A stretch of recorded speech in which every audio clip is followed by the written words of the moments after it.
Terima kasih Anda masih bersama kami di Kompas Petang, saya Cynthia Rompas. Saudara, dalam pidato malam pemilihannya di Florida, Amerika Serikat, calon Presiden Donald Trump bersumpah untuk berjuang demi keluarga dan masa depan warga Amerika Serikat.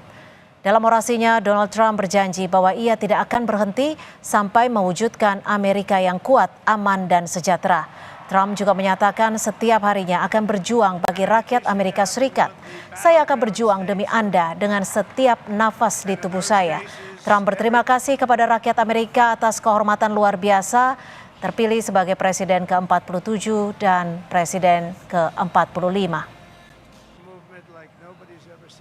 Winning the popular vote was very nice, I will tell you.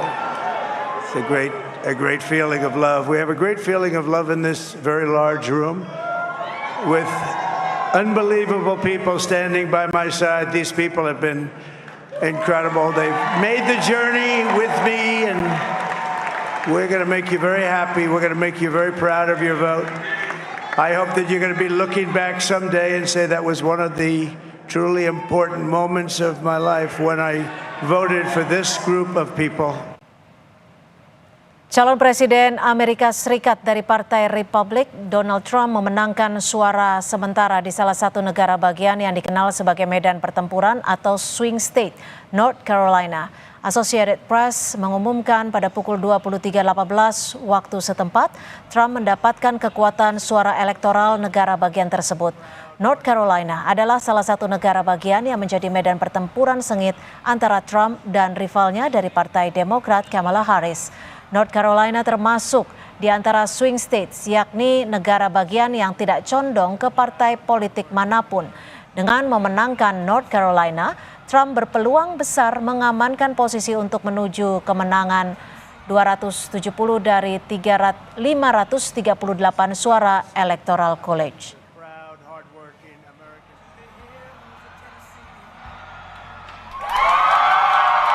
Calon Presiden Amerika Serikat dari Partai Demokrat Kamala Harris mengunjungi kantor pusat Komite Nasional Demokrat di Washington DC pada malam hari pemilihannya. Pada kesempatan ini Harris mengapresiasi kerja para relawan pusat panggilan yang mengajak warga untuk memilihnya. Kamala juga berterima kasih kepada warga yang telah memberikan suaranya untuk Pilpres Amerika Serikat 2024.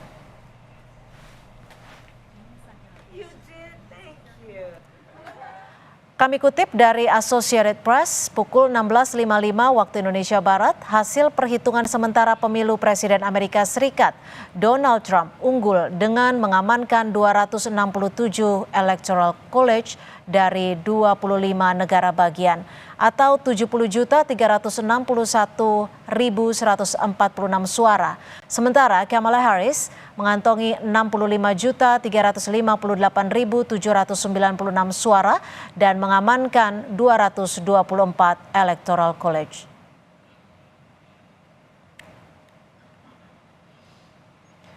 Meski proses penghitungan suara Pilpres AS belum selesai, Presiden Prancis Emmanuel Macron lewat akun X mengucapkan selamat kepada Donald Trump dan mengatakan siap bekerja sama dengan rasa hormat demi perdamaian dan kemakmuran bersama. Saudara, dari data terakhir, calon Presiden Amerika Serikat Donald Trump semakin dekat dengan kemenangan. Kita akan bahas bersama Abdul Malik Gismar, Senior Advisor Paramadina Public Policy Institute. Selamat petang Pak Malik, terima kasih sudah bergabung bersama kami di Kompas Petang. Pak Malik, ini perolehan suara sementara saat ini hingga sore hari ini, apakah bisa disimpulkan jika kemenangan Trump ini tinggal diumumkan? Saya kira begitu ya, Sudah lumayan banyak vote yang masuk dan sudah banyak yang memastikan ya, artinya sudah lewat batas maksimum penghitungan suaranya dan suaranya kelihatannya akan ke Trump ya. Electoral vote akan dimiliki oleh Trump. Bahkan barangkali popular vote-nya juga. Tapi Pak Malik, ini sebenarnya apa sih yang menjadi faktor utama, penyebab utama Trump ini bisa kembali memenangkan Presiden Amerika Serikat? Iya, yang pertama saya kira yang harus diapresiasi terlepas sudah suka atau nggak suka dengan Trump, itu bahwa dia berhasil regrouping yang luar biasa. Karena ketika dia keluar dari White House itu dia tuh basically pariah gitu kan ya. Dan banyak sekali berhadapan dengan persoalan-persoalan hukum. Banyak sekali. Trump ini barangkali bukan cuma presiden, barangkali orang Amerika yang paling banyak punya masalah hukum itu. Ya, itu satu. Terus yang kedua, faktor berikutnya itu Biden performs buruk sekali ya. Bidenomics itu nggak bekerja itu, ya kan? Tidak bisa bounce back setelah COVID itu dengan baik. Selain juga retorikanya Biden itu tidak inspiring gitu. Kemudian yang juga sangat penting menurut saya, Trump ini sukses dan pandai mengatakan apa yang ingin didengar masyarakat. Ya, itu yang membuat apa dia berhasil kali ini, bahkan mungkin ini pertama kali ya, setelah 2 kali dia mencoba, yang barangkali ini kali ini dia akan berhasil memperoleh juga selain electoral vote juga popular vote. Jika Anda menyebutkan Trump sukses dan juga pandai menyampaikan apa yang diinginkan oleh masyarakat Amerika Serikat belakangan ini, apakah ini artinya masyarakat Amerika Serikat ada menginginkan suatu hal perubahan dari sebelumnya yang dipimpin Presiden Joe Biden? Oh iya, pastilah, pasti. Seperti yang tadi saya katakan, Bidenomics itu tidak terlalu berhasil ya. Inflasi tinggi masih dirasakan kan gitu ya. Job juga dirasakan masih kurang. Kemudian yang paling tidak menjadi sentimen di Amerika itu kan persoalan imigran itu, imigrasi ya, persoalan imigrasi, persoalan aborsi juga ya.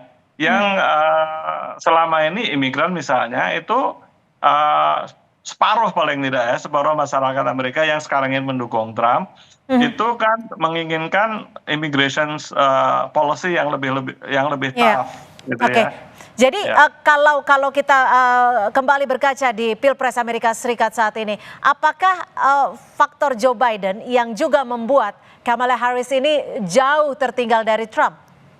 Saya kira iya, Joe Biden tadi sudah saya katakan sekilas kurang berhasil lah ya sebagai presiden, dan Kamala tidak bisa mendisosiasi, memutus hubungan ya, memutus asosiasi dirinya dengan Joe Biden, sehingga dia kalang kabut juga gitu ya, tidak cukup berhasil kemudian membangun dirinya sebagai calon presiden yang sepenuhnya beda dengan Joe Biden ya. Itu saya kira itu faktor sangat penting. Selain juga Kamala ini sophisticated sekali. Dia bicara tidak dalam bahasa yang segera ditangkap oleh publik seperti Trump yang tadi saya katakan berhasil menyampaikan apa yang ingin didengar. Lah ini kira-kira barangkali ya Kamala dan Demokrat kurang berhasil menyampaikan apa yang ingin didengar oleh masyarakat. Jadi jualannya kurang laku. Jualannya kurang diterima oleh masyarakat AS gitu ya. Kurang diterima oleh masyarakat. Ya, Pak Malik, ini kan jika memang kita masih menunggu tentunya ya pengumuman resmi kemenangan dari Presiden Trump. Apa yang sekiranya nanti jika memang betul Donald Trump terpilih sebagai Presiden ke-47 Amerika Serikat, ini kebijakan apa, orientasi apa yang akan berpengaruh pada politik internasional? Kebijakan-kebijakan yang akan berpengaruh mungkin dari perang Ukraina, Palestina, dan juga situasi yang ada di Timur Tengah, dan juga mungkin yang akan berpengaruh di Indonesia nantinya. Saya kira Timur Tengah barangkali tidak akan banyak bedanya ya. Sama itu, posturingnya kurang lebih sama. Mereka berlomba-lomba siapa lebih pro Israel gitu kan ya. Kalau di Ukraina barangkali akan ada perbedaan yang lumayan signifikan. Trump itu menarik yang dia sampaikan kemarin ya, beberapa hari yang lalu dia sampaikan, saya kenal Putin dan saya kenal Zelensky. Perang ini harus berhenti, kira-kira seperti itu. Jadi di Ukraina barangkali akan ada perubahan yang signifikan. Di Palestina barangkali tidak. Persoalan lain yang juga sangat mewarnai dinamika dunia juga barangkali adalah semangat Trump untuk melindungi ekonominya ya. Dia akan pasang tarif ya. Dia akan pasang tarif secara umum 10-20%, terhadap Cina 60%. Oke, Nah, itu Pak Malik, luar biasa. Ya. singkat saja, mungkin bisa disampaikan apa yang nantinya akan mempengaruhi ketika Presiden Trump terpilih bagi kebijakan yang berpengaruh sangat erat dengan Indonesia?